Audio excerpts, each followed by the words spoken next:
Thank you for this opportunity to share my thoughts with you all. I'm Manish. I'm part of the Infosys Corporate Audit and Assessment team. I'm here to share my thoughts with all of you on IP risk profiling during mergers and acquisitions. In the near past, we have done almost 2 acquisitions, one for McCamish, and recent one last 2 quarters back, it was for Lodestone. Hope most of you would have heard about this. So during this entire session, I'll be just sharing my thoughts on some basic checks that you should keep in mind whenever you go forward for a merger or acquisition. So to begin with, I have a very small example to proceed with. I would like to know if any one of you is going forward to buy a house. You can raise your hand. Okay. So, and I think others I am expecting all have already bought the house. So, buying a house, I would definitely like to know what is the option. What do what comes to your mind whenever you have to, take a decision of buying a house?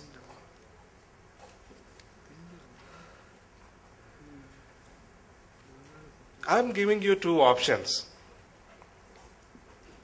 And you tell me which one is your choice.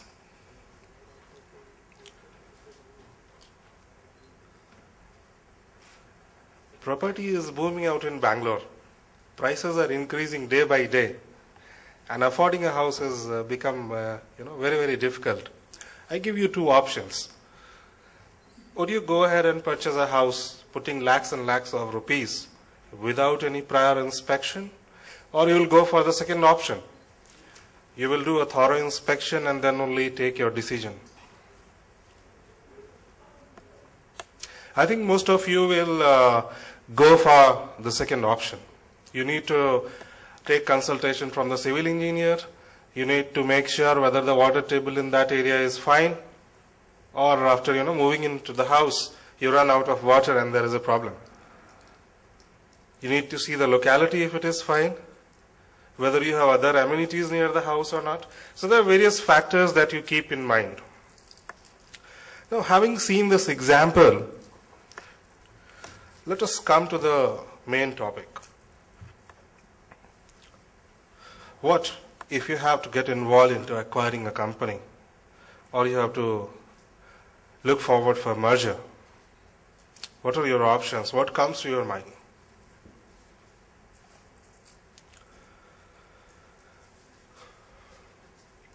See, the kind of exercise or activities that you do, or the number of checks you perform, at least for buying a house, the same may not apply for a company. But yes, you have to do more and more to ensure that your decision is correct about acquiring a company, about merging with a company.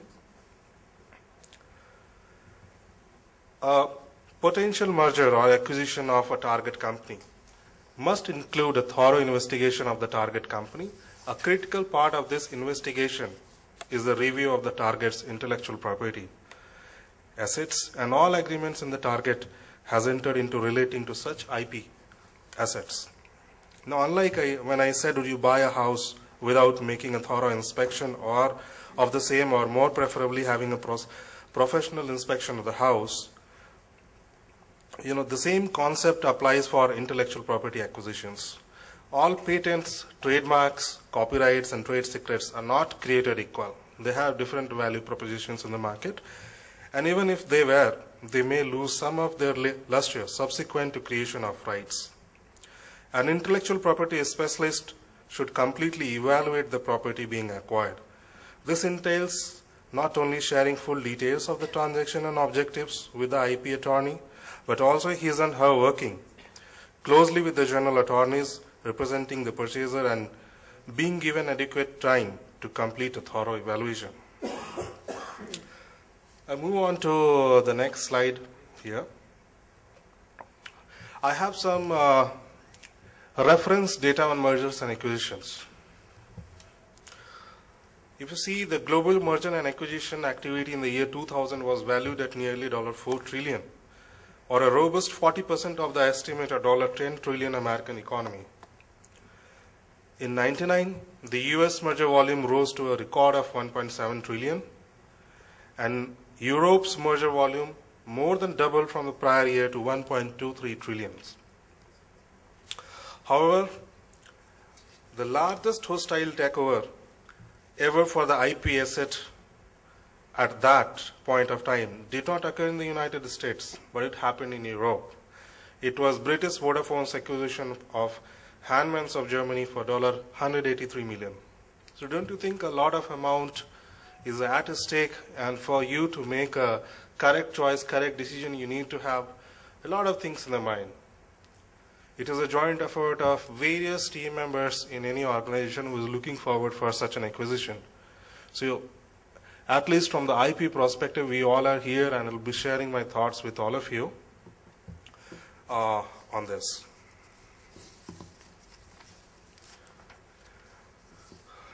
However, when we talk about IP, landing into a bad deal can create trouble. However, if you make use of all your due diligence from IP perspective, you can make a lot of money there. So what are the benefits of proper IP risk profiling? I have listed top 4 benefits that I felt. Source of income in terms of licensing fee, fee generated from sale of the assets, fees associated with assignment, and not the least, it is trade of intellectual property. So, having said all these things, I'll be talking about some 9 fundamental things which you should ever keep in mind when we are going forward for such an acquisition activity. I'll be talking about ownership and sufficiency. I'll be talking about infringement.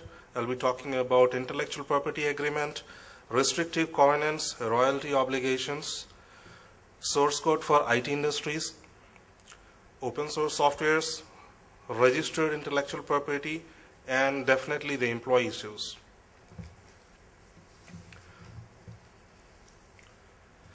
So ownership and sufficiency is a very broad topic. You need to keep a couple of things in mind.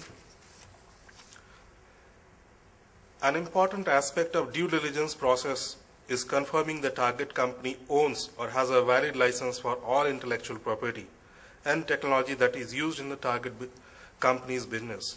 This is done in 2 ways.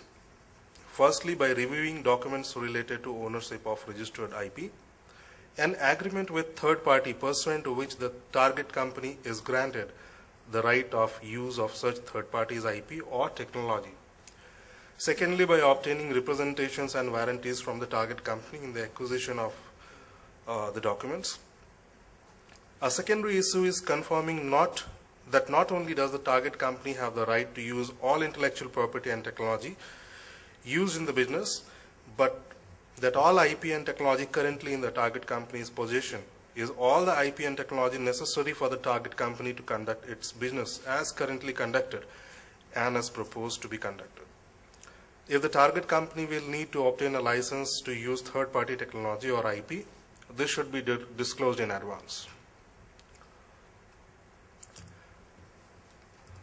Next topic I'm talking about is on infringement. So there are basically 2 types, two basic concerns which you should keep in mind. The first is infringement by a target company of a third party's IP rights. Intellectual property infringement litigation, and particularly patent infringement litigation, is very, very expensive and can take many years to get resolved. While few companies outside the biotechnology arena regularly conduct extensive patent searches to determine whether they have freedom to operate without fear of infringement suits, the target company should disclose any potential infringement it is aware of. This includes any letters that target company may have received from potential licensors and any non-infringement opinion letters the target company may have obtained from the Patent Council. The second type is infringement of the target's company's IP by the third parties, while the decision whether to bring an infringement claim is generally within the target company's discretion. Knowing whether the target company is aware of IP assets, the third-party infringement is useful in determining the value of the target company's IP assets. In addition, having a strong patent portfolio can be helpful as a shield against infringement sued by third parties against the target company. So I hope most of you have these things in mind. These are quite common topics that anyone has in mind while going ahead looking for a new company to be acquired. Now, nextly on IP agreements. IP agreements can present a number of significant issues and therefore should be reviewed carefully as part of the due diligence process. For agreements pursuant to which the target company receives a license to use a third party's IP or technology, the acquiring company should confirm that the scope of license is broad enough to cover all current and anticipated future users of the licensed IP and technology, and contains reasonable indemnification provisions and contains ownership provisions allocating ownership of any permitted modifications. For agreements pursuant to which the target company grants a license to the third party to use the target company's IP and technology, the acquiring company should confirm that the scope of license is narrowly drafted so that only those rights needed by the licensee are granted. The indemnification provisions, if any, is limited to a small number of jurisdictions. For example, United States patent versus worldwide patents. The indemnification provisions and other significant obligations of the target company are limited by an appropriate limitation of liability. The target company's ownership of its intellectual property and technology is clearly stated, and the licensee is obligated to maintain the confidentiality of the target company's IP and technology. Further, the acquiring company should ensure that such agreements do not include definitions or other terms that could grant to the licensee rights in the acquiring company's product or intellectual property. Nextly, restrictive covenants form a very, very important part in any of the deal. The acquiring company should review all technology-related contracts entered into by the target company to determine whether any restrictive covenants have been agreed by the target company. These covenants can include grant of exclusive rights and agreements not to pursue a particular product or field of use. A grant of exclusive rights can make a number of forms, including an exclusive license or the or the appointment of an exclusive distributor or reseller in a particular territory or for a group of products.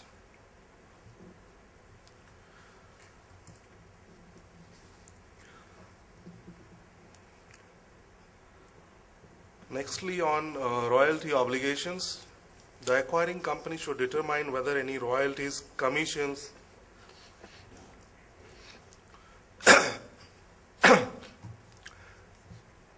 on area or similar fees are required to be paid by the target company in order to continue the development and sale of the target company's product, and whether any such fees would have to be paid as a result of the consummation of the contemplated transaction, whether it is common for a company to have some ongoing payment obligations with respect to third-party technology included in the company's product.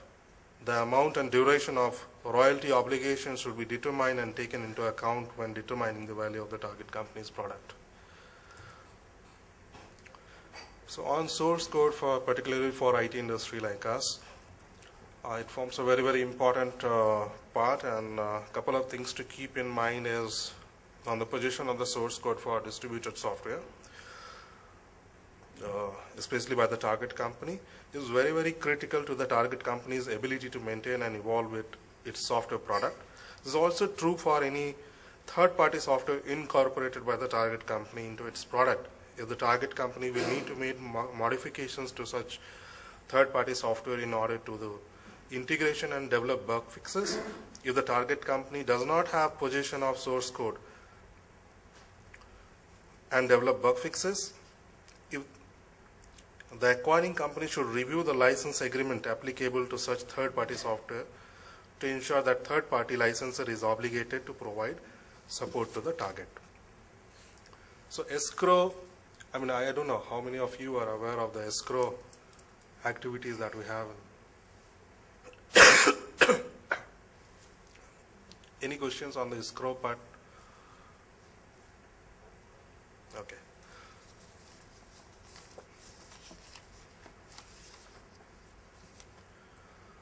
Next we'll discuss on open source softwares.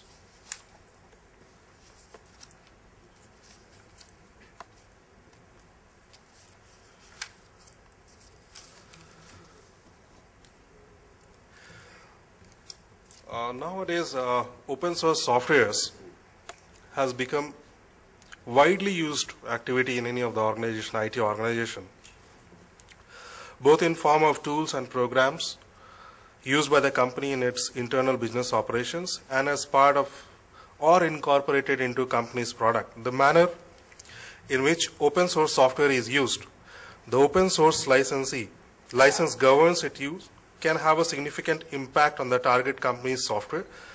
Therefore, the target company should provide a complete and accurate listing of all open source softwares used by the target company, copies of all such applicable licenses, and a description of how such open source software will be used. And we have two more topics to go. One is on registered intellectual property.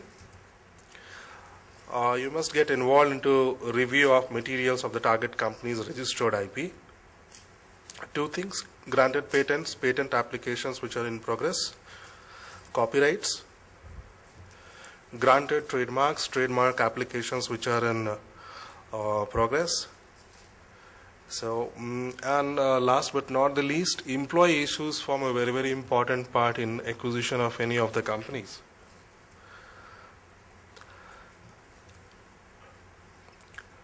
In the absence of contract, ownership of inventions, whether or not patentable, initially vests in the inventor. Therefore, the acquiring company should confirm that all of the target company's employee and contractors have executed written agreements assigning ownership of all IP and technology developed by those parties to the target company. In certain limited circumstances, a licensee from the employee or contractor of the target company may be sufficient for those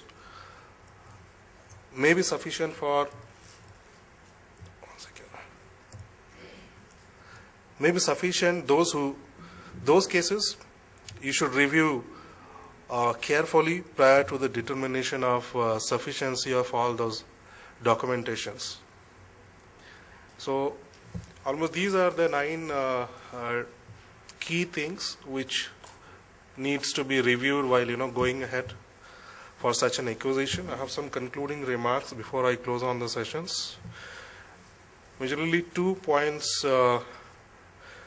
In mergers and acquisitions, transaction of IP right reviews plays a very, very significant role. As a result, purchaser and seller needs to transact with a strategy to maximize the value of these assets and protect them too.